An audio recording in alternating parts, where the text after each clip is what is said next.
I don't know why I got given a drum, but I took to it. You know, the novelty didn't wear off quite as quick as other things. So to the extent that, you know, 2 years later, when I was 5, my uncles, the same uncles, made me a drum kit because I'd obviously showed some kind of interest in it. So they made me this drum kit that fitted in a suitcase, which I used to, from the age of 5 till 11, play at any opportunity. My older brother and my older sister, Clive and Carol. Clive, I shared a room with. I remember he had a train set, which I kind of, as he grew out of it, I kind of coveted, you know, and that's the train set that I always did say that I sold to get my drums, first proper set of drums. And, you know, only about 10 years ago, he said to me, you realize they were my trains you sold. They weren't even your trains. I was still at grammar school at this point, Chiswick County Grammar School, and my mum, who had befriended Barbara Speake, who was running a dancing school, wanted to open an agency, realising that the dancing school was a little bit limiting, and there was a need for commercial television, for kids for adverts, kids for pantomimes. So my mum said, who'd left the toy shop, said, oh, I'll have a go at doing that. And so she did the business from home for a while in Hounslow. And I remember her getting one call for could she send some kids under 15 for the role of the Artful Dodger in this new musical. It was in its 3rd year at that point in London, Oliver. Anyway, about 7 months into my contract, my voice broke, and I had a terrible night, which I'll never forget. I went on stage to sing Consider Yourself, and my voice broke during the middle of the song. And I didn't know what was happening to me. And the audience, the orchestra leader was looking at me like this, and the conductor was saying, what the hell's going on? And at the interval, I went to the stage manager and said, please let me go home. I can't do this anymore. He said, well, finish the night out, and then that's it. And that kept me from reading scripts for years and years. And all the way through the early Genesis days, even when I was singing and I was doing videos and they were saying, you know, you're quite funny, you know, you should act. I was saying, no. No, thank you. I've had a taste of that, and I don't ever want to do it again. We were a band in search of gigs. We were playing for fun, you know, we had no income. And Brian Chatton, who the keyboard player, was up at the Shas one night drinking when these two guys put it about that they were looking for a band, you know, and Brian said, oh, I got a band, I'm in a band, you know, we need the job. These guys came along and heard us play just in rehearsal and said, oh yes, you're very good, you know. Would you like to come and hear more? So we went to their place in Hampstead, and you know, we heard their demos, and we went away and rehearsed them, and we made this record as Flaming Youth, we were rechristened Flaming Youth. We were called Hickory, I think, before that. And we went and recorded the album, and the album came out to a mammoth launch at the planetarium, because it was all cosmic, you know, about, you know, the second arc leaving a doomed Earth and going to the stars, and you know, very cliched now. It was cliched then, really, but it was cliched now. But the album, we were tremendous reviews. I mean, we were Album of the Month in Melody Maker, and we all thought, oh, this is fantastic. And then we went out, do some gigs, and it all fell flat. I mean, we just couldn't get work, really. So eventually I was starting to look at other places to get work, and I answered an advert in the Melody Maker which said drummer wanted, sensitive to acoustic music, and also 12-string guitar player, sensitive to acoustic music. So I said to my mate Ronnie, we should go for this. And it said Tony Stratton Smith, who I had met years before in a band prior to Genesis, or prior to Flaming Youth and Hickory. So when I saw this advert in the Melody Maker, and it said his name, I sort of went to the marquee, went to the bar and said, Tony, you know, I'm a drummer, I need a job. And he said, well, these guys are very fussy, so you'd have to go for the audition. So I said, who is it? He said, it's Genesis. So I said, okay, I see their name on the back pages of Melody Maker all the time. Yes, well, they're very eccentric, but they really know what they want. When we auditioned, they just put up 2 or 3 different areas that would test me, you know. One thing was a little heavier, one thing was a little lighter, one thing was kind of a bit more experimental. And then they took me into the living room to listen to the album, to sort of see what I thought of it. And my first impressions was a music that was very soft around the edges. And they had some harmonies, which of course didn't really feature very much in our work later, particularly. But I remember thinking Crosby, Stills and Nash, because Crosby, Stills and Nash had just really had their first big album. So harmonies, those kind of harmonies were kind of in your face. And I thought, wow, very musical, but very Crosby, Stills and Nash vocally. I mean, even if I hadn't liked it, I would probably have done it because it was work. Well, Rutherford had a dressing gown on, which looked more like a smoking jacket, like one of those sort of crushed velvet Noel Coward jobs. But it was probably a dressing gown, give me his credit, and he had slippers on.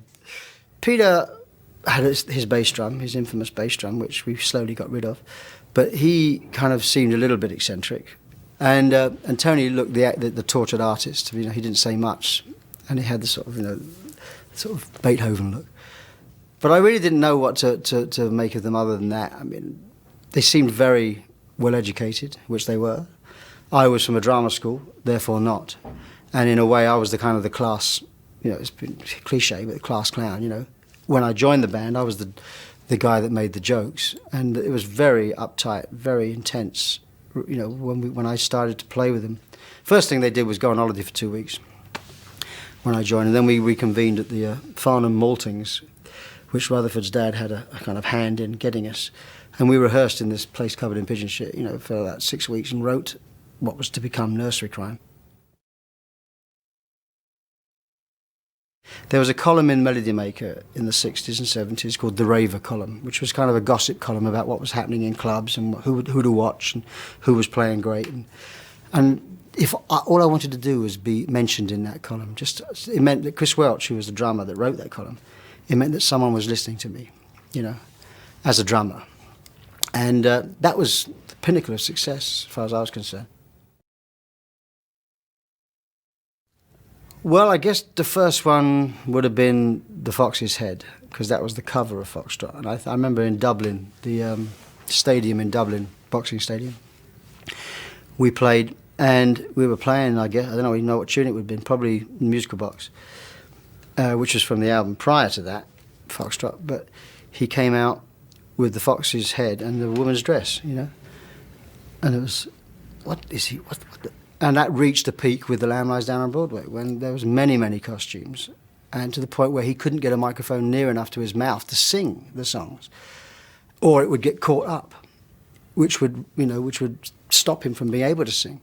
And at that point, I just thought, oh God, and then it became such a show with the slides that's all people talked about. You'd rush out and buy a review because you'd heard it was good, and in fact, all it mentioned was the visuals, which is not a bad thing now. But then I'm older now. But then I kind of thought, oh shit, another reviewer, they didn't mention me, the drummer. They didn't mention the music at all, I mean, bless me saying that. I mean, it wasn't like from ego kind of thing. It was actually just the fact that they just overlooked a lot of stuff that really was the prime reason for us being there. We'd been going out with each other on and off throughout the drama school years, and even when we weren't together, I used to go and spend time with the family because I loved her mother. Her mother was a wonderful woman, and I got on great with her father, and her brother was a great pal of mine too. So, even though we weren't going out with each other, she was going out with one of the other boys from school or something. It was pretty easy to hang out with each other, even if you weren't going out with each other. So we were kind of close, Then her father died, her mother went to Vancouver, and all the family went. And that was that. And I guess when I went through Vancouver, I looked them up, because I loved, I wanted to see her mother apart from anything else. And she wasn't very happy in Vancouver, so I said, well, why don't you come back to England and with Jolie, and I'll adopt Jolie when we can get married, kind of. That cuts a long story short. But I have to say that my life was being a musician, and that takes you away from home. And if you're with someone that doesn't like to be alone, it's not the thing it's not the person to be with, And it came at a time when 1977, with Genesis, we actually looked at America and said, if we're ever going to run at a profit instead of a loss, if we're ever going to do this thing properly, we really have to play places that we've never played, and it's a huge country. And we're going to have to do the same kind of thing in Europe, you know, and really try and make a concerted effort to crack America. And I remember sitting at home. I mean, Simon was a baby at this point. He'd been born, and I remember saying, listen, to do this, for us to live a comfortable life rather than struggling all the time. I mean, this isn't my very words, I don't remember how I said it, but basically the gist was, we're going to have to do 3 American tours, 3 3-month American tours next year, and 2 European tours, and maybe there's talk of a Japanese tour for a couple of weeks. So, you know, if we're going to do this as a band, that's what we're going to have to do. And she said, well, if you do that, we're not going to be together this time next year. And we did do it, and we weren't. So it was me being on the road, I guess, and she didn't like being on her own, so she met somebody else, and, you know, it all fell apart, you know. When Peter left, the first thing I remember saying to the other guys is, let's just be instrumental. Let's just do it without a singer. That way they'll hear the music, right? That was the very first thing. Tony and I said, don't be stupid, boy, we write songs, you know, we need a singer. Anyway, it was suggested, why don't I give it a go? And I said, well, the whole idea is alien to me, but if we can find a drummer that I like, perhaps it's not quite so alien. So Bill Bruford, who had been in the original Yes, and who was a great friend of mine by this point, he'd been playing with Brand X as percussionist, and he'd heard that we were looking for a drummer, and he suggested himself. And I said, well, I didn't think you'd want to do that, being down that road with Yes and Crimson. And he said, oh, no, I'll do it for a while, till you find somebody else, you know, till you get your feet on the ground. So finally, I'd found a drummer that I respected, admired, that I could actually listen to playing without me wanting to say, do it this way, you know. And we started rehearsing, and we did our first gig in London, Ontario. And I remember on the way to the gig that I was terrified. I mean, not of the singing, but of just of what the audience, how the audience would react to me, because they loved Peter. And he was great with an audience. He talked to the audience, and they kind of listened like this. And at the end of each song, the audience just erupted into applause. I mean, I think it was because I'd come from within the group, so they knew me, and also they wanted it to work. They didn't want their group to split up, you know. So one way or the other, it worked. Richard Williams used to be editor of Melody Maker, was an A&R man at Ireland, and he had this jazz kind of funk rock, a bit like Average White Band, but not quite. He was trying to get off the ground at Ireland, and they were looking for a drummer. And someone had suggested Bill Bruford, and he had suggested me, Richard Williams had, as a possibility of seeing, you know. And I went down there one afternoon to Island Studios to play with them. And we just played for hours. I mean, this was heaven for me. I was playing, you know, music with a groove, where Genesis wasn't really a groove band at that point. And, you know, at that point I would have been quite happy to have left Genesis and just did Brand X. But I saw the sense of trying to keep both together, because this wasn't, they weren't offering me anything, you know. I had to make a living, because obviously I was married at this point. We eventually started to make a record with Ireland called, I think it was Ireland, called Unorthodox Behaviour. And I played on a couple of records. Moroccan Roll was the next one. We went on tour in '78 to America. I played some English shows, but lots of English gigs, actually. Then we first went to America. We did 12 shows in one of the Genesis breaks. And that was it then. Just life for Genesis was getting too hectic, and they wanted to tour more. Brand X did, and I couldn't do that. Nice to visit, though. Wouldn't want to live there. It's the way I used to think about it. Obviously, David Green and Norma Heyman, they wanted to use all their aces, you know, and here they were with someone that was very popular at the time and was acting. You know, it made sense. And I said, well, no, you know, I'm going to come in to that film with enough baggage of people trying to forget I'm Phil Collins and think I'm Buster without actually hearing my voice singing. You know, I want people to I want to stand or fall as an actor in this film. Then I remember one day, as they were starting to put music together, what was popular at the time, you know, relative to the film, I said, well, you know, Groovy Kind of Love was a big hit for the Mindbenders, 65, 66. We should have that, because it's like Groovy Kind of Buster and June. Have it on the radio in the background. Just like a little ballad, a different kind of version, but just as a ballad. And David said, well, what do you mean? I said, okay, I'll do a little tape for you, show you exactly what I mean. And I literally was doing it as a demo to show them so they could get it done by other guys, other singers, and with an orchestra or something. So I called up Tony Banks because he didn't know the chords. And I called up Tony and I said, do you know the chords for Groovy Kind of Love? And he said, yeah. So I wrote it down, and I just did literally a half-hour demo. And I sent it to them saying, this is what the kind of thing I was talking about. Anyway, I went to see a rough cut of the film about a month later, and over my arrest at the end of the film, there's my Groovy Kind of Love. And I said, what? That's not where it's supposed to. He said, yeah, I know, it works, doesn't it? I said, yes, it works, but that's not what I wanted. You know, I wanted it to be somewhere hidden and not me. I didn't want my voice heard till the end. Anyway, they said, well, it works. And that's where it stayed. So in the end, you know, I was pleased because, you know, in the end it didn't hurt the film at all. Obviously I had 2 number ones, you know, 2 Arts and Groovy Kind of Love. 2 Arts was nominated for an Oscar, and it won the Golden Globe, and it won the Grammy. It was nice after the thing. Annie Lennox sent me a lovely note, you know, saying she didn't realise, she was involved in it so much that she, having watched it, she didn't realise just how good it was, you know. And Ozzy Osbourne sent me a present, and it was very nice, very nice. I really had a great time. I mean, you know, it's always, a lot of those people I've played with before in similar circumstances, like Joe Cocker and Eric and Paul McCartney and people like that. But a lot of people I hadn't even met. And it was just great to sort of sit there and just play the last 30 years of popular music with the people that wrote the songs and sang the songs, and all I had to do was play drums, you know. And everyone says, everybody I've seen that says, oh, I saw you, you look like you're having a good time. I mean, I was. It was nothing like work. I was just, this is the best gig in the world, for God's sake. With this record, my new record, for example, I said to the engineer, Alan, and Rob, I said, I don't want to be spending 2 days on a mix. You know, this is what everybody does now. We did it with Genesis, and some people, they leave it up for a week and come in for a few hours. I don't want to do that. I want to do 2 or 3 songs a day. I want to put the song up. I want to say, that sounds great. That needs to be a bit louder. Push that there. That's it. Let's put it to bed. And then the next day, if we want to, we can come back to it without having invested all this time in it. And we did 3 or 4 songs a day on that record.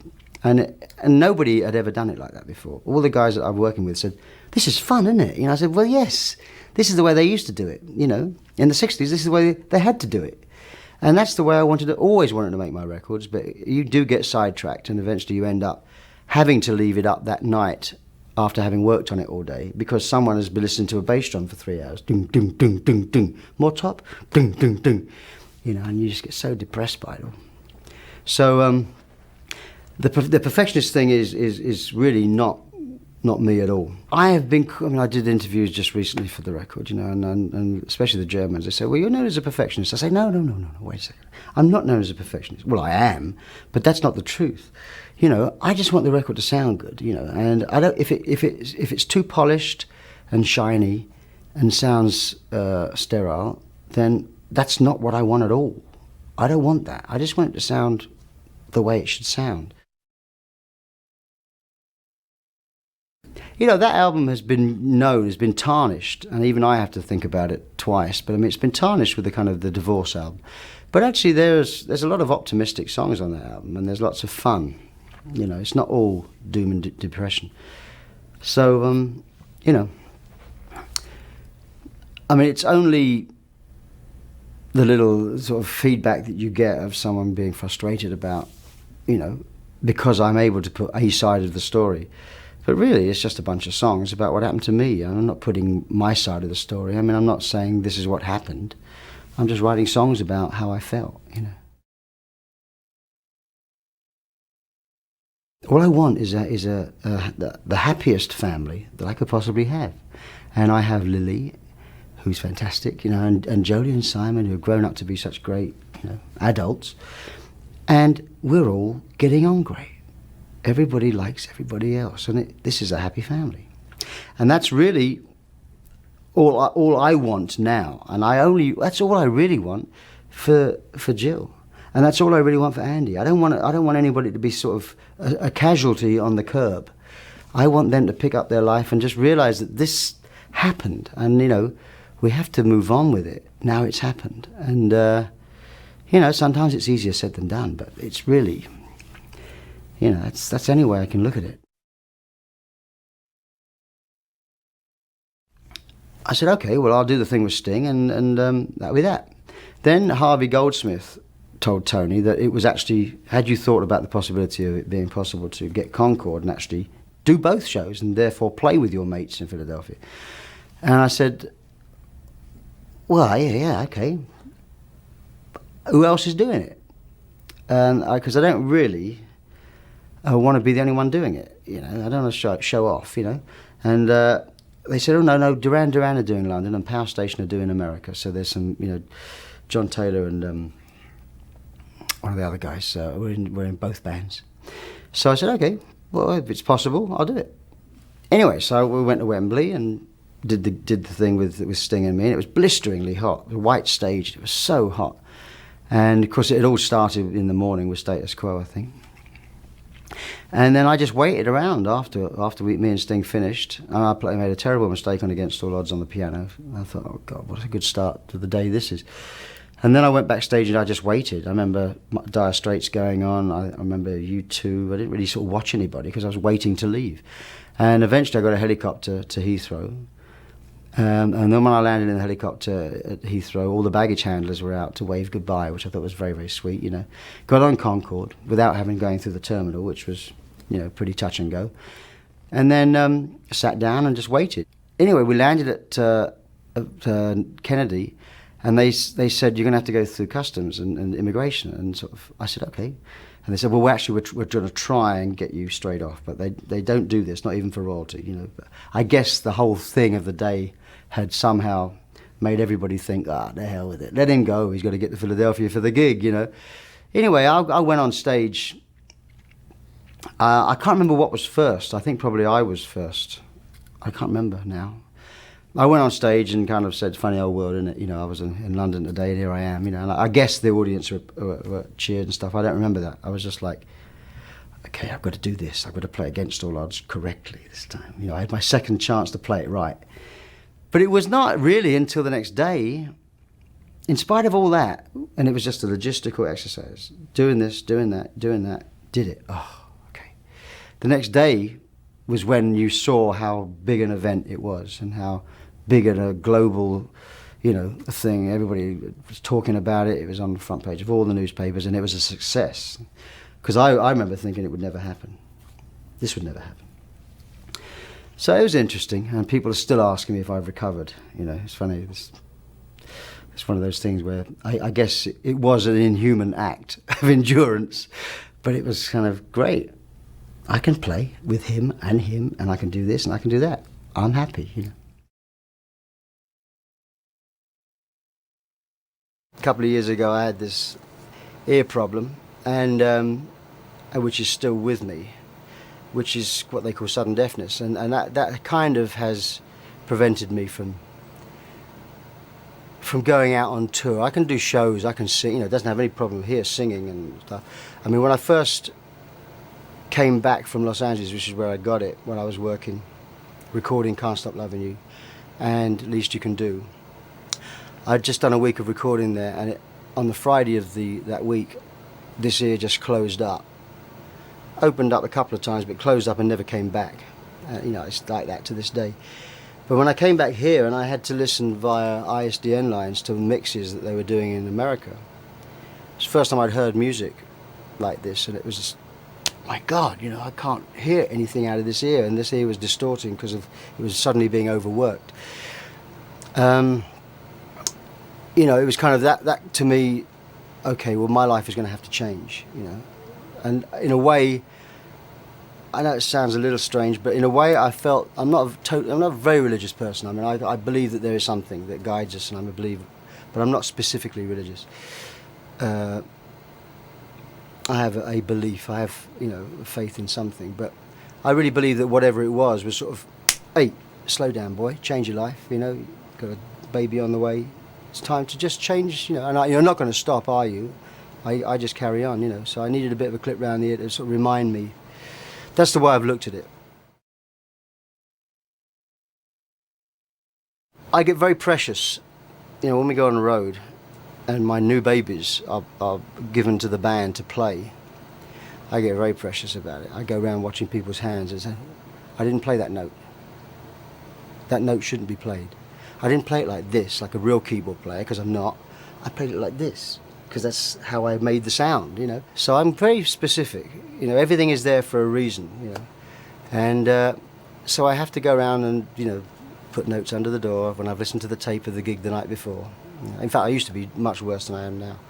Now I know that gigs are just something, they're a moment in time. You try your best, they enjoy it, they don't enjoy it.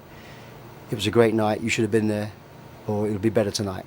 There's no point in dwelling over it, but I used to listen to the gig after the gig.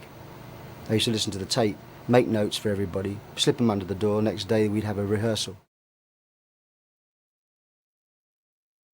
But I was in Zermatt, which is, you know, the Matterhorn basically. We were up there for a weekend skiing. And, you know, after you've been skiing, you kind of, you know, you get pampered, you sort of have a massage, you know. So this guy that we know up there, Ron, he has the radio on sometimes, which is all Swiss German, or he has some music, you know, and sometimes it's sort of kind of ambient music, and sometimes, well, this time it was really dodgy CD he had on, sort of old country and western stuff. And I was like, and suddenly though, this song came on with Leo Sayer version, 'cause I can't stop loving you. And I thought, that's a nice song. Great, I haven't heard that for years. What a great song. So you're leaving. Nice chords, you know. So I went in the steam room, you know, kind of started singing it. I thought, what else can you do with that? You know? So you're leaving in the morning. Kind of like a Policey type rhythm. Every breath you take type of thing, you know. Anyway, someone outside who was trying to sleep, you know, after they'd had their steam, said, "Shut up!" Which I never forget, because I was only singing, you know. But, so I came out, and I was again, you know, I was kind of singing the song over and over and over to myself. When we got back here after the weekend, I put down the demo. I started off with a demo of the original tempo, you know, i.e. Leo Sayer's tempo. And I liked that. But I thought I really should try to do something different with it, so I started to fool around with this other, more up-tempo idea. There was 3 songs I recorded in LA 2 years ago.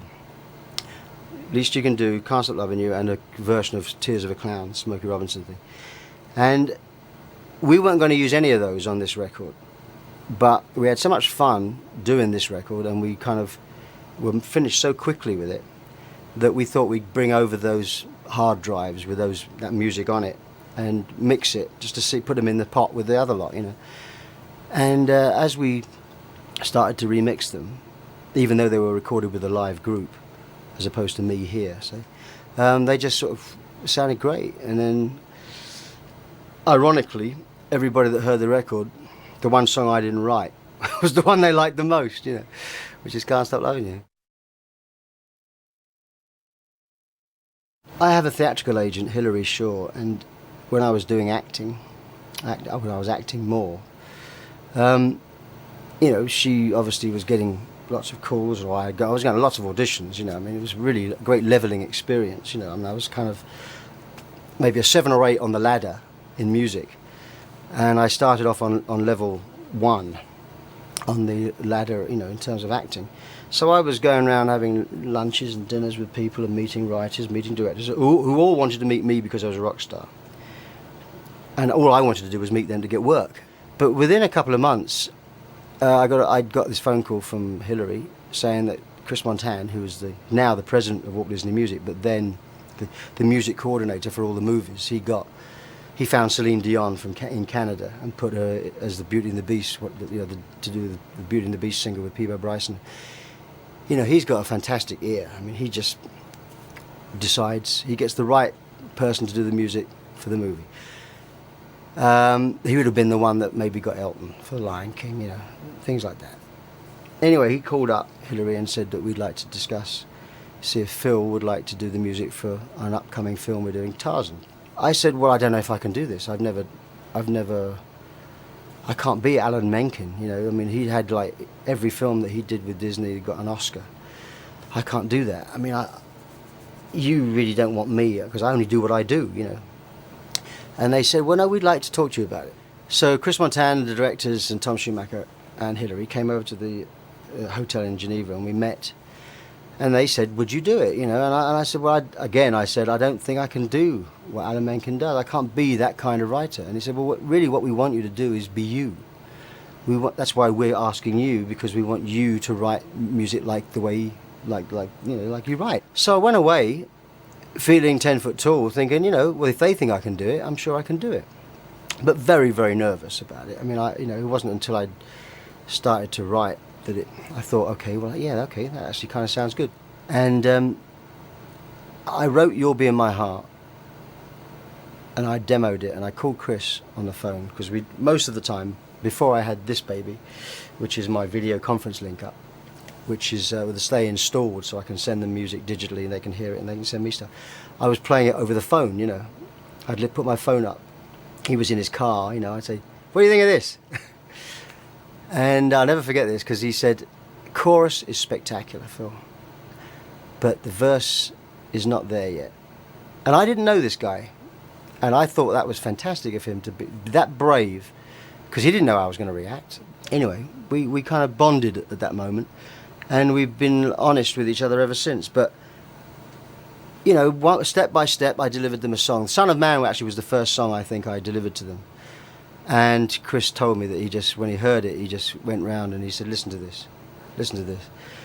And, you know, they were very, very pleased, and I was thrilled that I kind of felt that I raised my game, because I was so nervous about it and so apprehensive. I raised my game and threw myself 100% into it. Jolie was there. Simon could have been, but he was doing his record. You know, he was just like me when I was his age. I'm doing my record, Dad. You know, I'll be thinking of you. You know.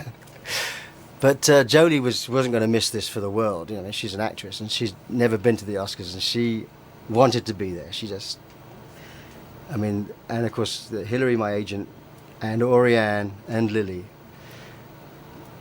all had a sort of, you know, what are we going to wear? What are we going to wear? You know, it was fantastic. It was like, all I wanted to do was just go and either get it or not get it and come home, you know. I'll never forget it. It was that moment when she opened the envelope and said, and the Oscar goes to... I was expecting... But when it was... I thought, my God, I can't believe this is happening. And, you know, Phil Collins' You'll Be in My Heart from Tarzan. I could see Jodie was like, yeah, you know. And Lily was up on her feet and Oriane was up on her bed, and everyone was crying, you know, and I could see them, but I couldn't get to them. So anyway, then of course they whisk you off to do the interviews, and I thought, it's going to be an hour before I get to see them. And the Disney press lady, bless her heart, she went and got them out of the audience. So after the first little bit of press, they came in, which is when all the tears started. But I was very, very surprised and very, very proud, you know, but surprised more than proud. I did a benefit in LA, Carousel of Hope, for diabetes, and in my set that I did The Way You Look Tonight, and Quincy Jones came up to me after the show and he said, man, you can sing that shit. I said, well, yeah, I like doing bits of different things. He said, I'm doing a record, you're going to have to sing something on this record. So he sent me a list of options, and one of them was Do Nothing Till You Hear From Me, Duke Ellington tune. And I recorded it, you know, in my shack, in my house across the lake, the vocal, and it came out on his Duke's Joint album. Juke Joint. Q's Juke Joint, that's right. But he said, you know, you should do this. You should do this. We should do an album of this. I think around that time, you know, it just seemed to me that I was ready for it. You know, there comes a point where you really, you become ready for something, and it's a mature music that you really have to play well. Otherwise, you got to forget about it. Our first gig with the big band was the Albert Hall with the Queen, the Royal Family, the government, Nelson Mandela, the cast of thousands. Our first gig was that. So I went on stage, never having played this music before in front of an audience, in front of that, you know, and it went all right. And then, then we went on tour with it, and You know, Quincy conducted us, Tony sang with us, and it was a little bit of magic, really.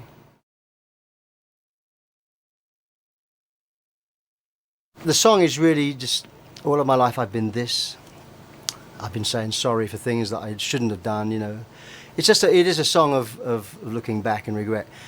The last verse is about my dad, you know. I mean, I just, and I see it with Simon now, that he's doing his thing, and that's exactly what I was doing when I was his age.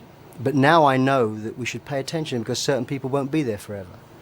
And certain people are growing up without having a lot of contact with their brother or their sister or whatever, you know. That thing must be, we have to be reminded of that. And when you're young, you don't think about it.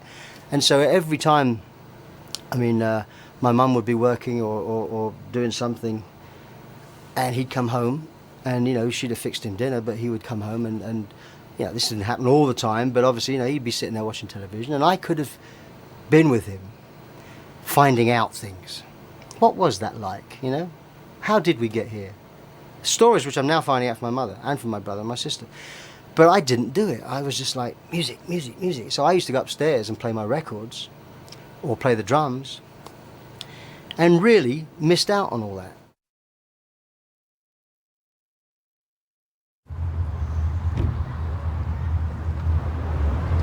Sorry about that.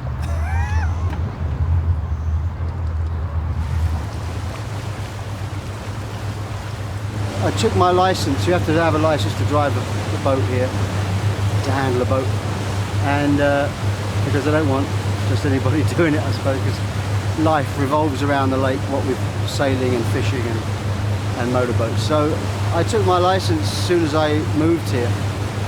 Me and Oriane had, you know, we went out on our little boat that I bought, a little bit smaller than this, one engine. This has got two, but.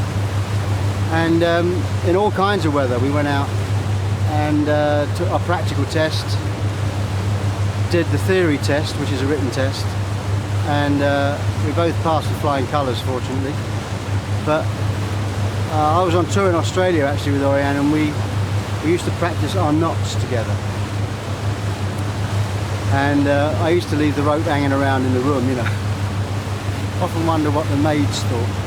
Well, I was brought up on boats, you know. I mean, my father and mother had boats pretty much all their lives, and my father wanted to run away to sea and wasn't allowed to by his dad. He was made to go to the City of London and work in an office for 40 years, so it's kind of always, water has always been in the blood, if you know what I mean.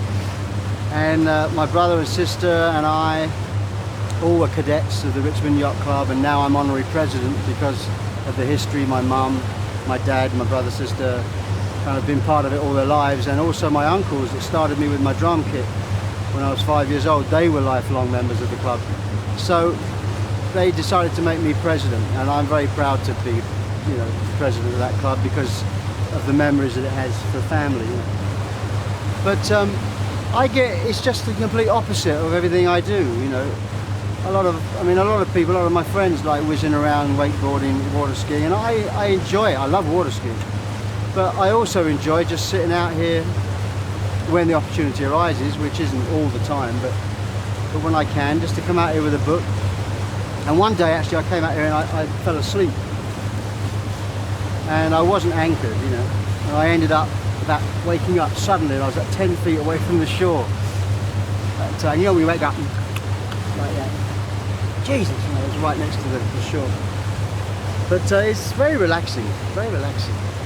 You know, and of course there's other things you can do, but I mean, sometimes it's nice to do nothing.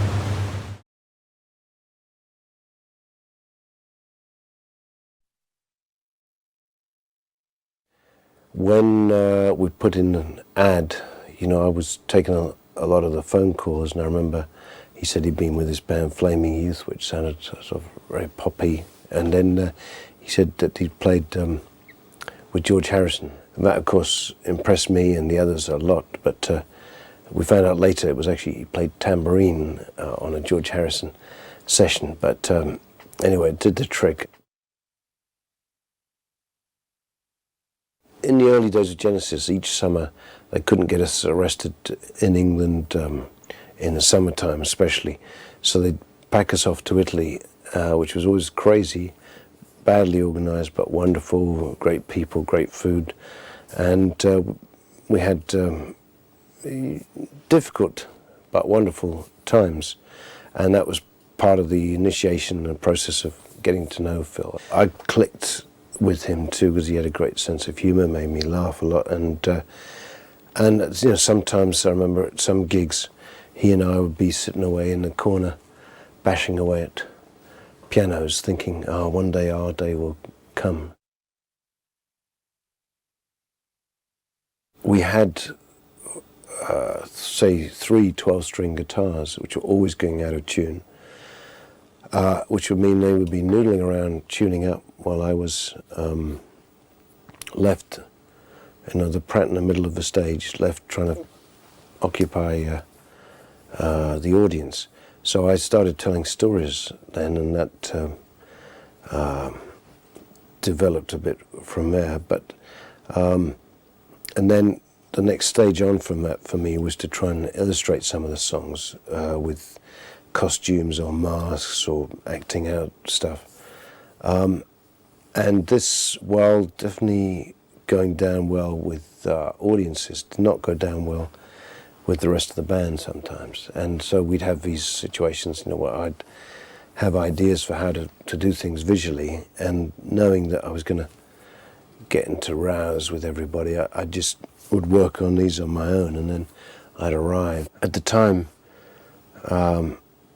it was quite shocking, I think, and there was a sort of hushed silence, not only from the audience, but also from the band.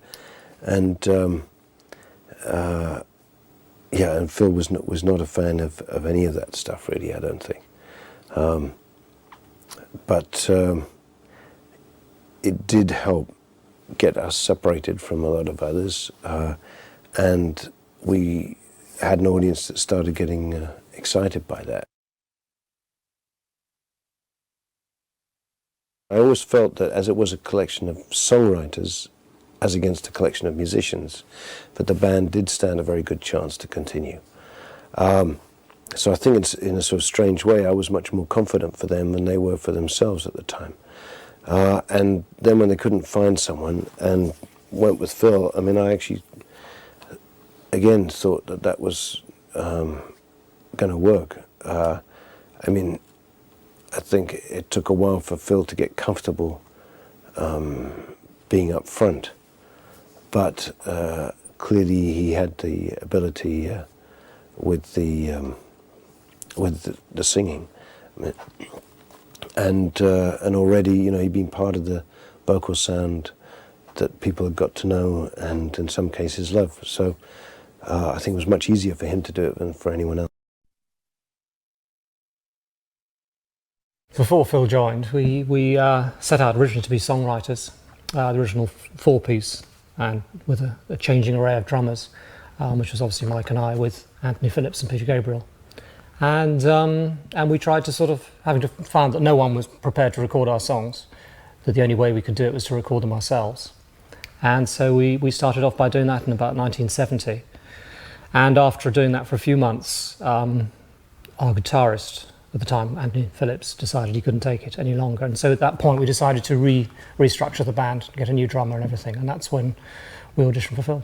We auditioned for Phil at Peter Gabriel's house, his parents' house. And I know Phil came down with Ronnie Carroll, who's now playing with Phil again, actually. They were old mates. And I know after when they were driving away, I remember Ronnie, apparently the story goes, Ronnie says to Phil, "Oh, well, you blew that one, mate. I got the gig and you haven't." And it turned out that Phil got it and Ronnie hadn't. It was a summer's day, I remember it, and I thought I was in a pair of swimming trunks, I think. But I don't remember. Could be swimming trunks and a dressing gown. But it was a very, I mean, I must admit, if I was going for an audition at that stage in a band and I went to someone's house, parents' house like that, it was a lovely sort of farm in the country near Woking and hanging out by the swimming pool, I'm sure he thought it was going to be a really nice, easygoing band. And then as soon as he joined, we went on the road in the back of the band for the next 5 years. So it wasn't quite how he saw it, I don't think. A lot of tapes were sent in and we'd listen to people we thought might be suitable. And you know, the thing about, we never really thought about Phil for lots of reasons. One was we weren't sure his voice could cope with the range that we required. But most important of all, I didn't think he'd want to do it, because it changes your life, and we knew that. The one thing he wasn't was pushing for it. I didn't feel that, you know what I mean? I think the doubts we had, he had the same doubts too, you know what I mean? And his voice was always, at that time, quite pure. And as Tony said, he weren't sure he could find that kind of rough edge that Peter had and some of the songs needed. As it turned out, within a couple of years, hammering around the world, he soon got it, didn't he? He did indeed, yes. And a very good sort of rough edge too. I remember the first gig very well, actually, because I remember looking up. Where was it? It was London, Ontario, wasn't it? Yeah, see. At least that's what I've read. No, I was playing, I was so used to looking up and seeing Pete, and things like that, and I was playing, looking up and see Phil, and for a start, as you know, he's a lot shorter. and he was wearing, I think he was wearing some sort of Hawaiian shirt or something, wasn't he? It's my memory anyhow. And it just looked very unlikely, and I thought the first song I thought, oh God, this is weird, this I don't know about this at all. And then I could just see the way, when he was talking to the audience, the way they responded, and they, when they laughed at his jokes, they kind of laughed with a kind of warmth. And I felt, what I realised at that point was the audience really wanted to like him. I remember seeing Phil after the first song, and he had a little bit of paper with his, what he was going to say, or outlined on a bit of paper, and I saw this hand, right? And the white paper was shaking like this, for the first introduction. And then by the time the second one came, or the third one came, it kind of, his hand steadied. So I thought, we're going to be okay then. I think when Phil came in, he started to write a little bit more, which happened on the album Duke. What was good, really, was just the change just by having a third person, kind of, it changed everything a little bit. And I think he introduced a slightly different element, a slightly more direct approach at times, which we could either use on its own or else kind of incorporate in one of the more complicated kind of songs, as well as always still being a great drummer and being able to influence a lot in that way. I think what happened more was his confidence grew, and he was able to contribute more to the band. Prior to that, I think he was a little bit sort of hesitant about putting forward his own ideas. And there's no doubt having success on his own obviously meant that he felt more confident about his own writing, which is a very important thing. And I think one of the most significant things that occurred during that period was his writing as a lyricist. And whereas before his earlier lyrics were not the greatest. Once he sort of found a kind of way to write, he sort of could write really good lyrics, I think, on so many subjects. He liked to stay in the real world, whereas we'd sort of worked in the fantasy land a bit more before that. And I think that was a great contribution, really, a great change that had sort of occurred, and he was able to kind of write in a way that sounded very natural. I reckon the reason we've survived so long, or did survive so long, really, was because we never had a master plan, like do this, do that. Our manager did it, we just sort of did it one album at a time, really, I think, and reconvened from the next one. So when something like Phil's problems with his relationship and his marriage and his family came along, and he said he wanted to move to Canada for a long period of time, I think we just sort of, you go with the flow a little bit, you know what I mean? It gave us more time to start doing some solo stuff we sort of started. So that was kind of fine. I think we've always been, as a band, in a funny way, quite adaptable, I think. I think obviously he took great solace in sort of in the music, and that's when he started writing on his own, and he was able to express, feelings through the lyrics and stuff, which I think helped him quite a bit. But, there's no doubt that he was, he was having some tough times. But when he's with us a lot of the time, I mean, it's what blokes are like when they're together. They don't necessarily talk about these things very much, so you kind of carry through. And I think the music obviously was a big distraction, which was a very important part of his life. If I remember rightly, we were in the middle of Abacab. We were in the middle of the album, when the band album, when his thing came out. I remember the single going to number 4, I think, in the first week, and it was fantastic.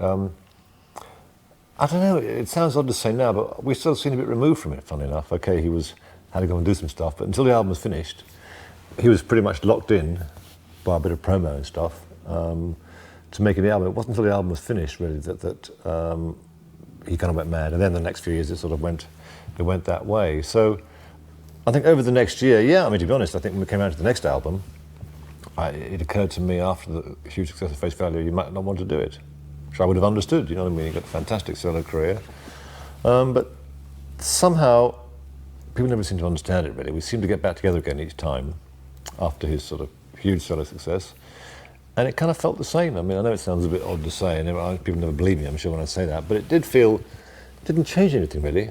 We were the same sort of guys. It didn't come in any different, a bit like, I've had a lot of success, guys. I'm in charge. You know, it didn't change the balance that we had as three individual guys together. I think, as I said before, really, what tended to happen, I think, to a large extent, was that the group became more even. The three of us sort of, you know, equal partners, as it were. Because there's no doubt that when Phil originally took over the vocals, he was slightly the junior party because he'd sort of joined later. I know it seems ridiculous, only about a year or two after the band had formed, but it still felt like that. I think it felt like that to him. And I think that made it much easier. And we all had our strengths as well. I mean, Phil definitely is quite strong, sort of with sound ideas and things. You know, so you'd kind of, each person would dominate in the area which they were best at, I felt. And obviously you'd have areas which you'd share, you know, like lyrics and the writing of the music and stuff. So it worked out really well, I think. And I think some of those albums, I mean, particularly for me, Making Invisible Touch and We Can't Dance was some of the most fun we ever had. I mean, talking about Phil's aspect of the touring, I think he found touring with Genesis actually quite difficult, in fact. I think the sort of fun we had was much more in the studio and everything. I think on the road he got to the stage where he was getting so worried about his voice all the time, protecting it. And he knew that if a show was cancelled, you know, what it meant, the number of people it would affect and everything. And, you know, he had all these sort of compromised vocal lines he could do to try and save his voice a bit.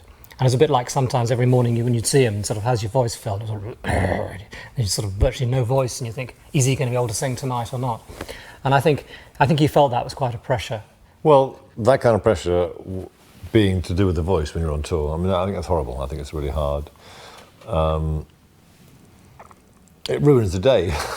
The other singer, it's horrible, really. You're on tour, there's 300 blokes and lorries and crew and technicians, the building stages, there's 7,000 people about to walk in the stadium, you know what I mean? And you're going, trying to clear your voice, and there's no voice there at all, you know?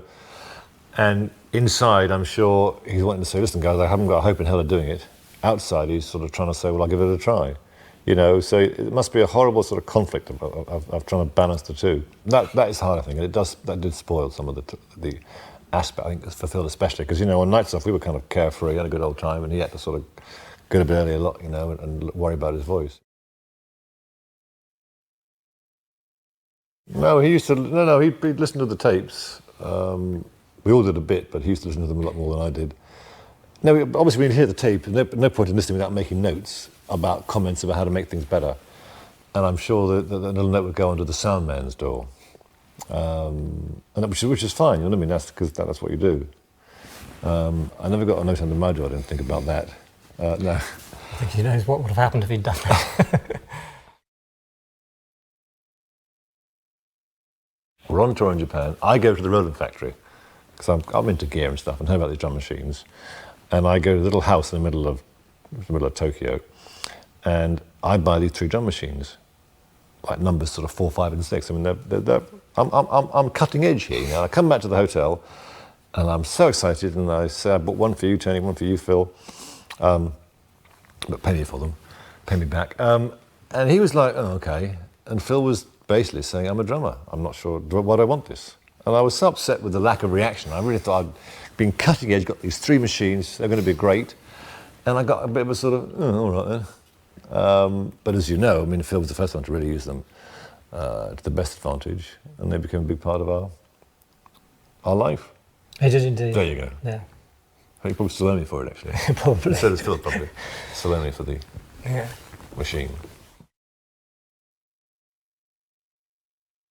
But I mean, I look back over, especially the 80s, which was, as Tony said, a very busy time, but it was a great time for us, really. I don't know, we just seemed to have an awful lot of laughter. I mean, one thing I miss really now, out of all the things, now that we're not with Phil anymore, you miss the touring, you miss the writing, but you kind of miss the kind of hanging out. We used to have an amazing, you know, when you're just laughing your head off and you can't stop. We sort of had a thing, we kind of vibe each other up when we were together. You kind of miss that. I kind of miss that almost most of all. When I heard that Phil was writing something, I didn't know even if he could. You know, it was one of these things that I heard him sing with the group and play. He's a great musician, and also, he wrote only one song called "More Fool Me" on Selling in England by the Pound, and then he would co-wrote a few things here and there. But I thought, what is he going to do on his own? And I remember the first time I heard "In the Air Tonight" was he had a demo, and I was going back into London after our rehearsals at, I think, Shepperton Studios, and he says, I'll give you a ride back into town, because he was going into town, and I thought this would be interesting. And he had 2 songs that were demoed with drum machine and keyboards and his voice, and he put on In the Air Tonight.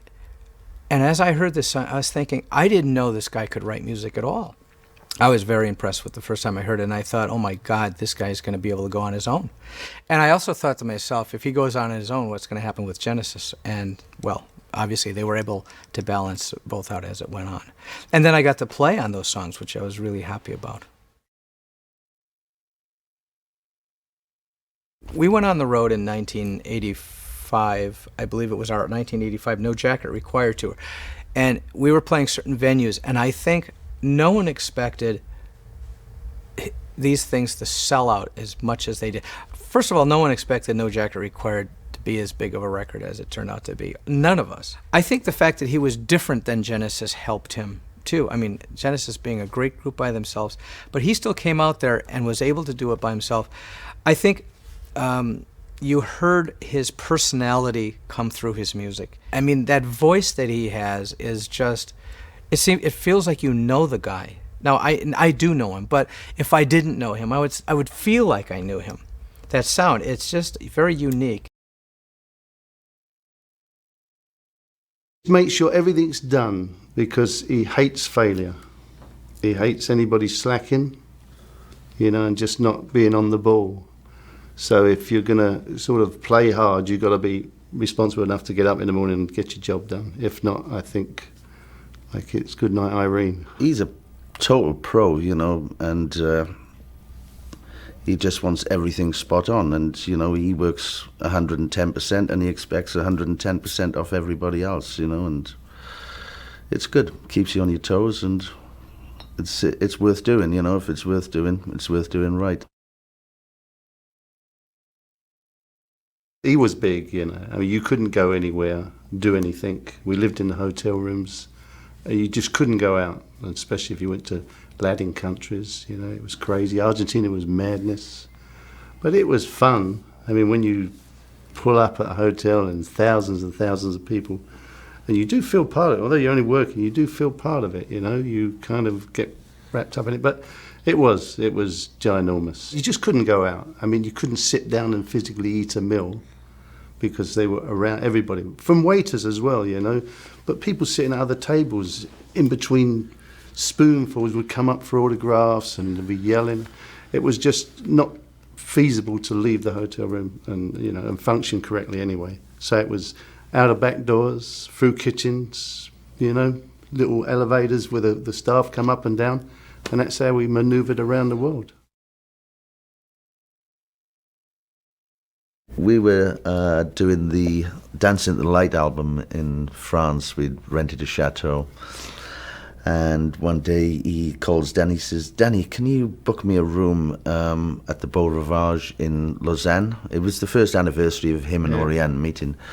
And I would like a bouquet of flowers, 2 bottles of Dom Perignon, and a card saying, to Oriane, I love you, Phil.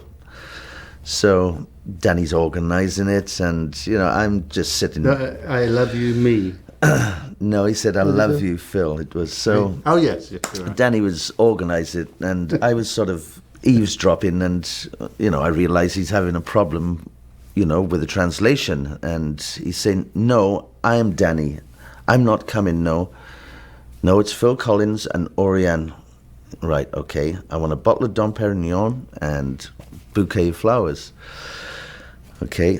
No, I'm Danny, I'm not coming. The card is from Phil to Oriane. Okay. And I thought, this is going to go horribly wrong, So the next day, Phil comes in. I'm sitting eating my breakfast, I got a mouthful of baked beans, and he throws this card down in front of me. He goes, read that. And it's like, it says, to Phil, I love you, Danny.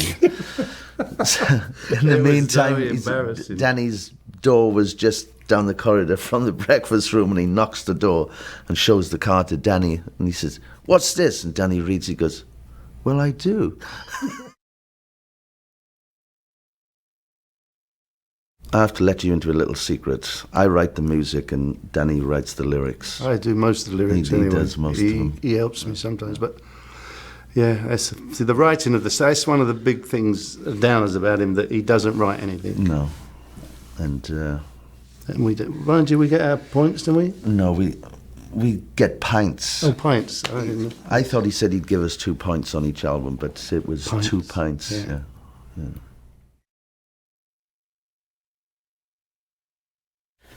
I think he's a genuine, hard-working, talented boss, I suppose. Yeah. Yeah. I'd say the same, but And a good friend. I was going you to know. say, you know, that You know, he's- above all, I mean, he's my daughter's godfather, and above all, a great friend. Had Phil been a lousy drummer, there's no way I would have done it. It was like, you know what, this is not worth the effort. But the way he played was pretty fascinating, and he was so musical, and it was such a fresh approach to anything that I'd really ever done, that it was kind of nice to do. It was like sort of stepping in someone else's shoes for a while, you know. We have a lot of the same early influences, a lot of the more famous jazz drummers, okay?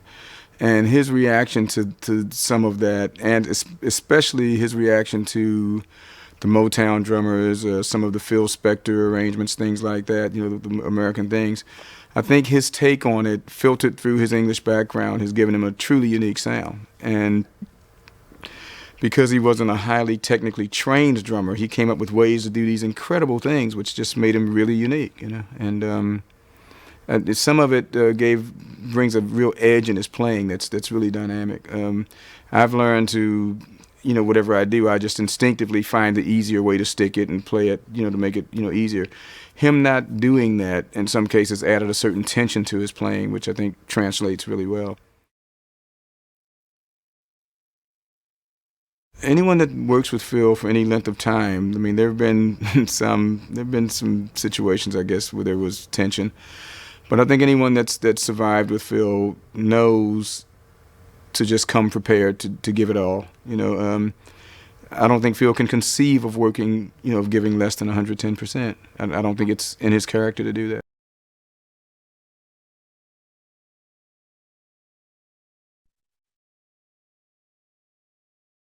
I thought Phil was really good. Really, really good. Because one or two other people in the rock business had done films around that time. Not very good. And he was fantastic. I thought this is a proper, it was like working with a proper actor. It was lovely to do. The whole film was lovely to do. But I was pregnant at the time. My daughter's now 14. So I was pregnant at the time. And when we first started to rehearse it, the producers had said to me, I didn't know, and we had actually started rehearsing. I said, I just found out. So I said, I'm pregnant to the producer, and she said, don't tell anyone, because they didn't know quite, I suppose they didn't know how it affected insurance and things. I don't know, but they said, just keep it quiet. Anyway, I had the most appalling morning sickness. So we got into this little rehearsal room, and we were rehearsing things like the love scenes and things between us. And I was sort of going greedy. I'd have, excuse me, having to rush out to the loo.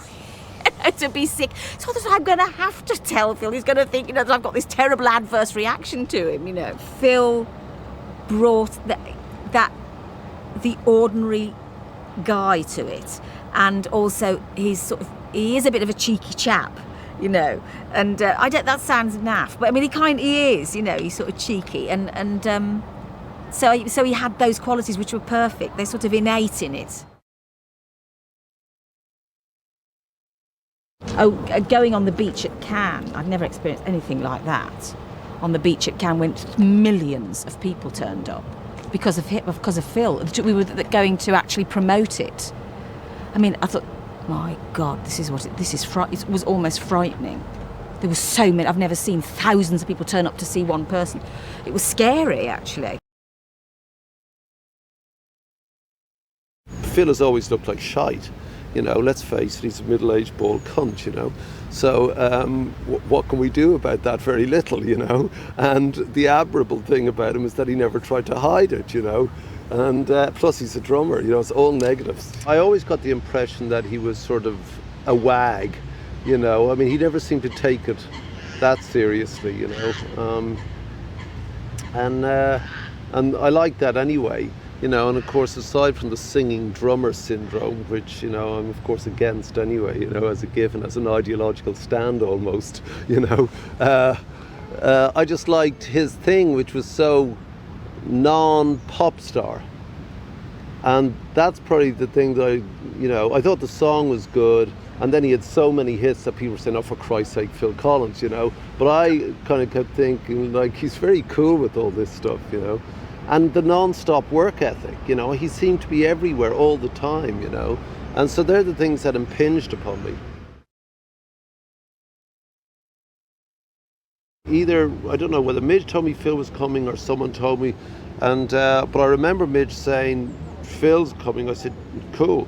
And he said, but he wants to do the drums, he wants to do real drums on it. It's going to take all fucking afternoon.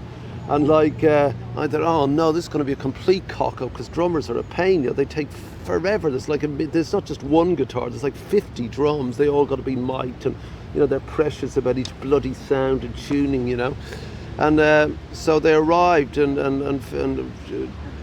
Midge sort of said to Phil, he said, okay, we need to get on with the. He said 15 minutes, one take. I remember this really well. So the kit was set up, and next minute, he goes, it was so loud and so on it, so strong, like he hits it so hard. And we were in the recording in the mixing desk, and Phil was listening to the track with the electronic drums, and next minute, that specific sound that he had, which is big, it's a big drum sound, and he got it in seconds. I mean, it takes days, and he got it in seconds, and there it was, the Phil Collins sound, and it just lifted the track onto another area, I mean, really good, and we just, I remember to go, yeah, cool, and then his voice singing with the thing anyway. I mean, a major contribution, and totally into it, utterly committed to it, totally understanding of it, wanting to be there, loving being there. It was cool. Why would you knock Phil? He's completely unstarry. He's hail fellow well met. He's a laugh. He takes a very ironic view of himself. But, it's so big, the thing, that's the target, not him. And if he's reading his reviews, good, bad, or indifferent, he's an idiot. All musicians that I know think he's a great guy, a lovely man. And, put the music aside, when you wrap the whole thing up, not bad. If somebody says, fucking great guy, Phil, that's it. I loved him as a drummer, as a songwriter, singer, everything. He was just so musical. And then in Montreux one year, I guess it was in 1996, we finally got him really seduced with this big band. Everybody was working on him, and he loved big band music because he's a great drummer. And once a man buys his bandstands with his name on it, he's hooked. It's over. He's a junkie after that. And it was very brave of him the night that we played at the Hollywood Bowl, because he was serious. He was said to the audience, and there must have been 13,000 people there. He says, if you're nice, I might sing too. Just might sing 2 songs. And they thought he was kidding. They didn't think he was going to sit there with a big jazz band and play jazz songs all night long. But that's what he did. I applauded the audience that night. I said, 200 or 300 walked out, real hardcore rock and rollers, but the other 12,700 stayed there, and they had a ride of their life, because they went on a trip. You trusted Phil to take a look at me now, and all these other things, And so studio, hey, go trust the same man that you trusted before. Take the trip, and they had a ball. It was a very enlightening night, I think, for everybody. I love Phil's lyrics. I listen. Whatever he does, he's going to do okay, because once you have the attitude, it doesn't matter what you apply it to. If you met to singing or to drums or to songwriting or whatever, or jazz drummer, it's the same commitment and the same determination to just take it to the top. We were making at Disney Animation an animated version of Edgar Rice Burroughs' Tarzan. And we knew we wanted it to be a musical, but we weren't sure how to musicalize it. Of course, we'd done The Lion King, and people sort of sensed what that Elton John sound was. We wanted something different than that, and we'd made Beauty and the Beast and Little Mermaid, those fabulous songs by Alan Menken, and people knew that. We wanted something fresh for Tarzan. And actually, Chris Montan, our music producer, who's worked with me on all of our animated films, came up with the idea of Phil Collins, mostly because of the sense of fantastic rhythm and fantastic percussion. The first thing was meeting with Phil in Geneva. And that day we sat down and took him through what our story was. The directors pitched the story, and Chris Montan and I talked about how the process would work. Because of course the directors hadn't gone through this before with someone, but Chris and I had done this with Alan Menken, we had done it with certainly Elton John, we had done it a bit with Sting, so we kind of had been in this game already. And we took him through what we thought the process would be. One thing that I think almost no one understands is that when we went to Phil, the idea was not that Phil would sing his own songs in the movie. In fact, that developed through the process. The thought was that Phil would write songs to be sung by the characters. We always knew we did not want the character of Tarzan to sing, and knew that we would be singing, in a sense, over the action for him, as you see in the movie now, that his mouth wouldn't open and sing, but we thought everyone else would. And in fact, that's how we started. When Phil began writing, his demos were so fantastic that Chris and I said, how can we leave these out of the movie? People will want to hear Phil's voice.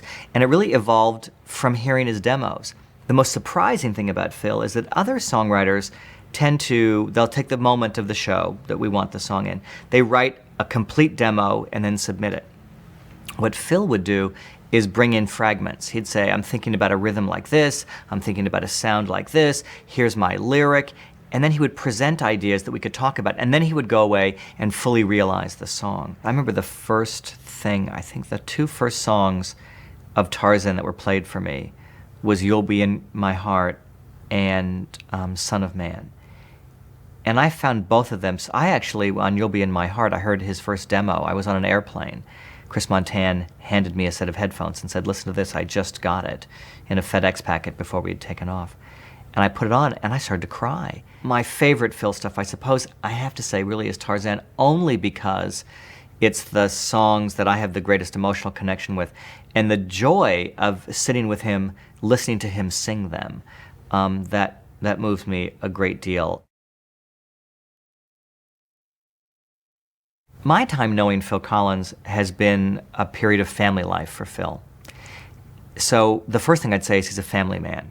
Dedicated to family, wanting to be with his family, and in a sense wanting to make family around him. He's easygoing, very smart, wants to be heard. It's an interesting thing for a percussionist. Absolutely wants to be heard, and is probably a deeper man in every regard than most people think of him. I think his image is, he's a nice bloke. And he's a very smart, very savvy, well-informed, deeply feeling man. I actually collected an award for him before I ever met him. Now I got this woman phoned me up and said, look, Phil's got an award and he can't be there, he's doing a concert, and he really thinks that you and he look alike. Do you think you could go and collect the award for him? What, do you think people are going to believe that I'm Phil Collins? And no, but it'd be very nice if you did. So I did, and I was quite honoured.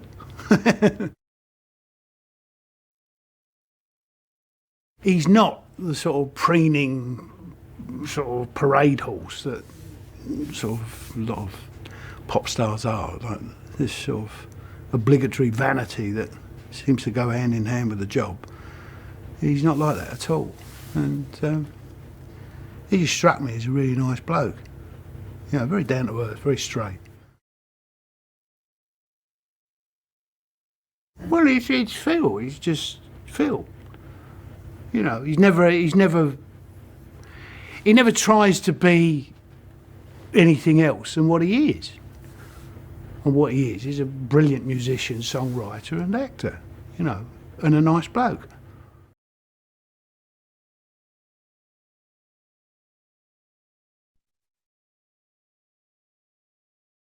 To be honest, I mean, the situation was, it was very complicated, and so I thought, oh my God, you know, what's going to happen? But to be honest, he was very frank with me, and he came straight with me, so he was not like he was on two situations, you know, so he was very frank, and, you know, we spoke so many times on the phone. I think we spoke about 7 times a day, and, you know, I mean, for the first week, because I was working and he was away, and I met him the next weekend, and you know, you just fall in love with the person on the phone, because we speak so many times. I think about 3 hours a day on the phone, you know, and you get to know each other, and then we move in a little house in Hermance in September. But am I an easy person to get to know? Yes, you are. You're very easy to get to know. I tend to wear. I tend to be honest. very honest, actually. I mean, I kind of feel that life is too short to be anything other than honest, you know. In the end, and I try to be honest about situations, about, you know, things that happen in daily life. You know, I try to. I mean, he was very frank with me and say, you know, I have lots of luggage, and this is my luggage, so you take me or you leave me, you know, and. That's it, you know. I mean, he never lie about anything. He always tell you the truth, and we get on with it. This right here is the first time she's ever talked about this. It's the first time we've ever sat as a couple in front of a camera to talk about it. We've always avoided it. She's never done any interviews. We've been asked, God knows we've been asked, to put the record straight, you know. And I think, you know, in this whole thing, there was some untruths said, there were some misconceptions said, made rather, and there were some things printed which were way off. I mean, you know, we all know what lies and misrepresentations are made in the press about things we know about. So you can, you know, put that into our situation. You can imagine, you know, she would pick up a paper, or I would pick up a paper in England or on tour and find out, you know, this bimbo. And there was a kind of character assassination really by a lot of people of her, because she was apparently going to be splitting my marriage up. And as I said, you know... No, I think you can't, I mean, you can't arrive in the life of someone, a nice couple, and just say, okay, you know, I'm here, take me. I think it's impossible. I mean, a couple has to be not okay, otherwise it could never happen. For a long time, you know, for a long time, my marriage was fine. It was great. My marriage was great. I had Lily. We had Lily. And then things started to go wrong. And when they go wrong, they can go wrong and then right, or they can go wrong and stay wrong. And so, you know, that was something that she didn't break my marriage up. It was something that was happening. But it was very difficult, and this is the first time we've talked about it. And you know, it's strange to be even talking about it in front of people, but it's, you know, it's true. It's life. It's reality. So you got to deal with it. We have a great relationship together. We are very good friends. We built stuff together. And now we have a lovely little boy. And I think this is what life is about. But you can't really mind off what people think, because they will never know, you know, because they're not in your position. I have always tried to do the right thing. I've never really, ever, in my memory, consciously been pleased about messing up. You know, I haven't meant to do anything that may have hurt my kids, or may have hurt my first 2, you know, relationships. They've been great mothers to the kids. That's why the kids are so great now. You know, I realise that.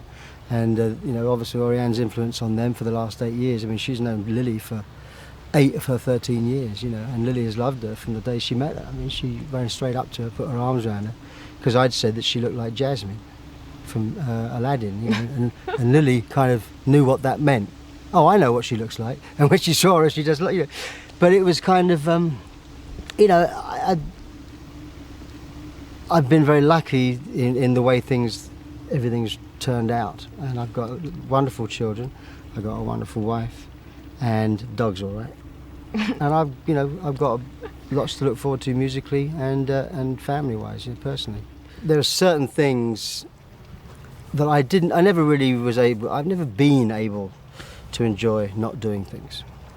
And, you know, taking holidays or more breaks, or, you know, we go away for weekends to Rome or Venice, or well, we did before Nick was born, but, you know, go away for long weekends just to see the place, you know, just to have a weekend away.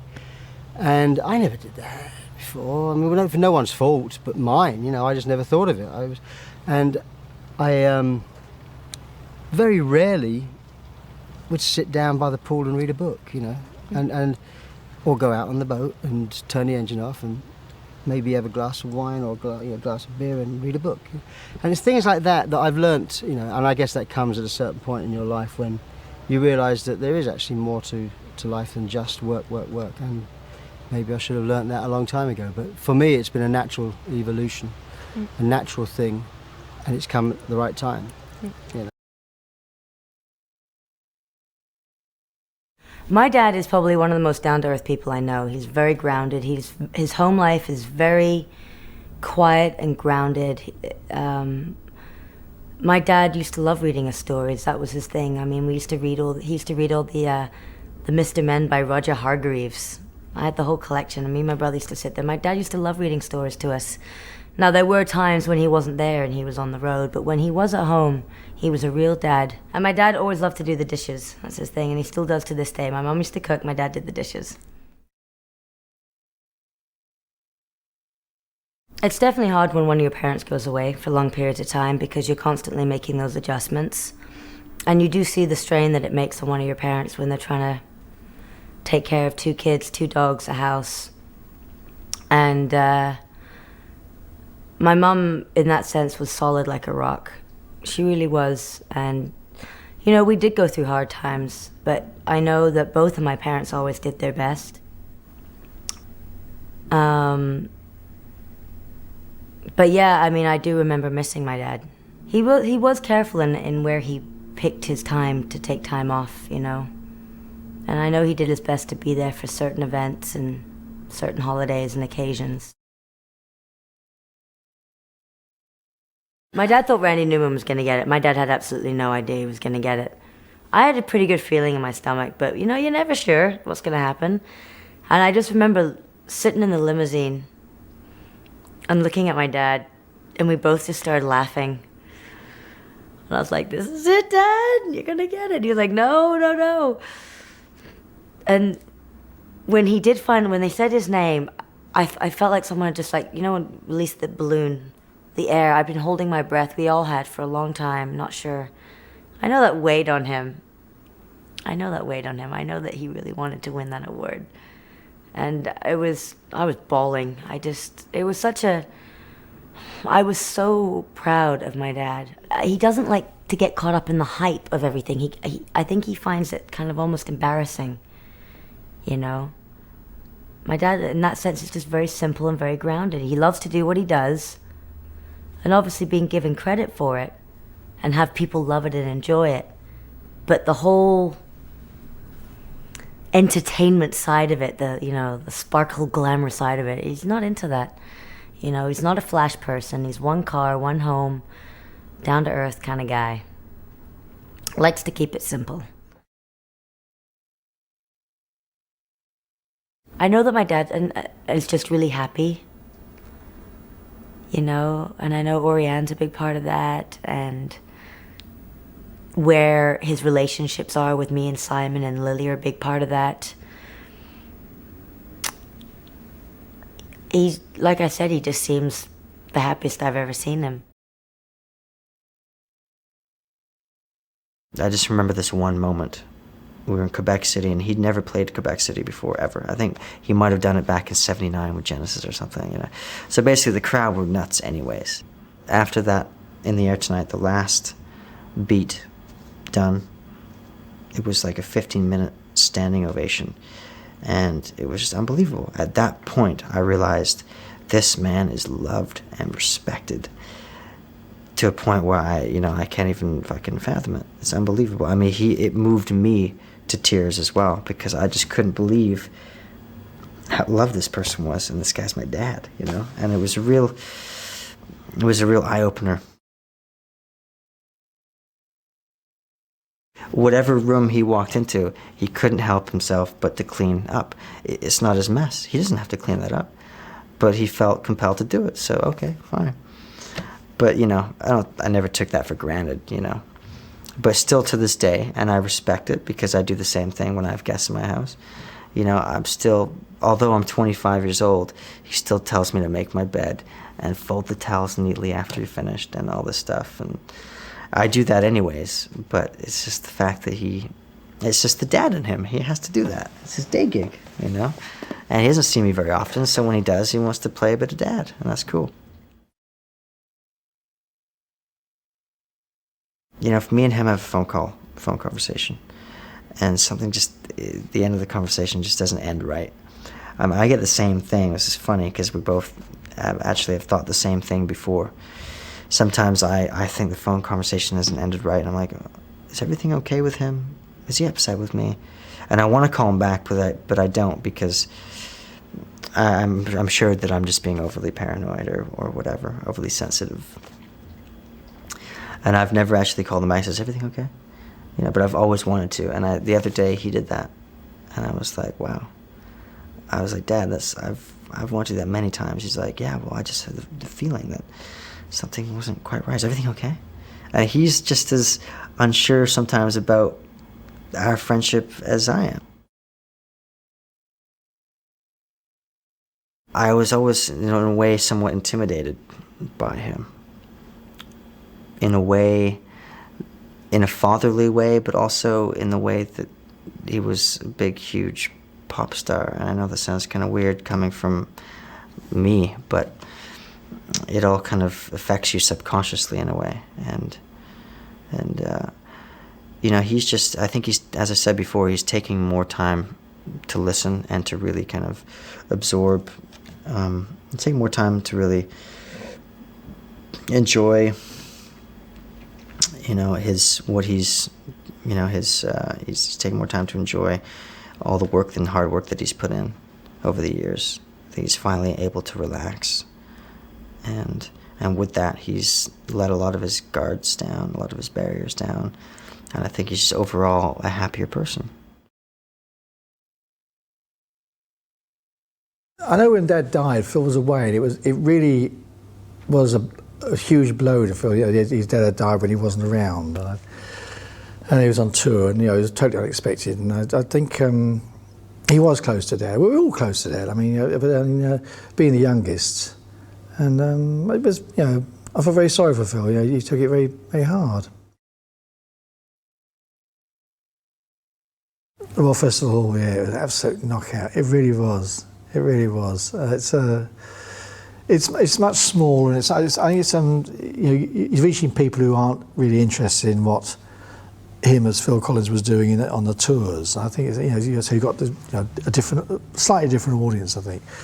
But it's knockout, absolutely knockout. It really is. I mean, beautiful music. I mean, well, it always was beautiful music, but I had a kick out of seeing my brother playing it. A lot of people I know who weren't interested at all in Phil's rock music, love the big band sound. He's achieved a lot, I think, and you know, it's just he's doing projects he wants to do now. That projects he might have put off a few years back, but now he's doing the projects and he's enjoying doing them, and he's pleased with the results. He's a lot happier. He wasn't unhappy before, but you notice the fact he's happier. That's all. Lots of laughs and jokes. Can't be bad. He was a fabulous, fabulous child. If you could say somebody was a perfect little boy, that was him. Whereas my older brother and I, we would fight all the time, we'd quarrel. We never did with him. We were both very protective of him because he was lovely. He always did the right thing. It was annoying, really. This one year, I was 12 and Phil was 6, and my mum took us for a week to Butlins at Clacton, and my dad and Clive spent the whole week in the snooker room, and Phil and I went in all the talent competitions. Well, Phil won, got down to the finals rather, and at the Gaiety Theatre, and I can't remember the musical director's name, Eric Robinson or something. And he comes out in his cowboy outfit with his banjo, his little tin banjo, and sang Davy Crockett. And he starts singing, and suddenly he says, excuse me, it's the wrong key. And of course the whole place just collapsed because he was serious. It wasn't part of the act. He was serious. It was not in the right key. So would they please stop and start again? And he won the competition, probably for cheek. I got the record and we heard it before it was released, and I was so made up about it. I mean, we sat in his bedroom, all of us, and the fact that, you know, this picture was on this album cover, and I mean, I was just so proud of him. But I was touring, you see, so I wasn't around. But the rest of the family went to the planetarium for this big launch, and they were lovely boys that were in it. It was really a very happy period in his life, I think. So I think what people do like about him is his sense of humour. And he'll send himself up, and he'll do silly things when he's on stage. And he's a bit unpredictable. And I think what people like about him mostly is the fact that he's like the guy next door. And he could be anybody's brother. You know, he could really, he could live next door to you, and it'd be like living next door to anybody. You know, he'd just do the shopping and everything else, you know. We had two friends who we used to call Uncle, and they made him a three-piece drum kit. It was, although it was homemade, it was beautifully done, and he played that non-stop. With these three drums, he used to set them all up, and it was a small drum and a snare drum, I think. Am I right? Snare drum. Far be it from me to correct anyway, you. These three drums, and he used to play, had the record player on with the music, and he used to sit for hours doing that. But there was, I remember that the first drum Reginald gave me was when I was 3, and that was at Greenford. And then they made this drum kit you're talking about when I was 5. Yes. And I used to play it in the living room while everyone was watching television. That's and right. then it got too loud and you sent me upstairs. That's right. I made you go up into your bedroom and play because... That's right. I just want you to say it. It took over. Your drumming took over. Everything. No television, Phil's drumming. So in the end, my husband and I made him go upstairs to play his drums upstairs, and that wasn't a lot better because he got louder and louder. It's a feeling inside of you. I can only describe it. She's going to go. She's going. She's going. I can only describe it. It's terrific because they're saying all these things about him, and well, unless you've had it, you can't describe it. But it is a wonderful feeling when it's not things that you're saying; it's things that other people are saying, and all the world's there to listen to it. It's marvelous. It's difficult to say, but just because he is my son, I'm very thrilled to have him as a son. You know, that sounds very corny, doesn't it? Stupid. Well, that's what you know. It's a nice thing to say. But he is a good boy. You do worry about them, but I don't worry about him now. Not at all. Not at all. He's very happy. Happily married, and I have no need to worry.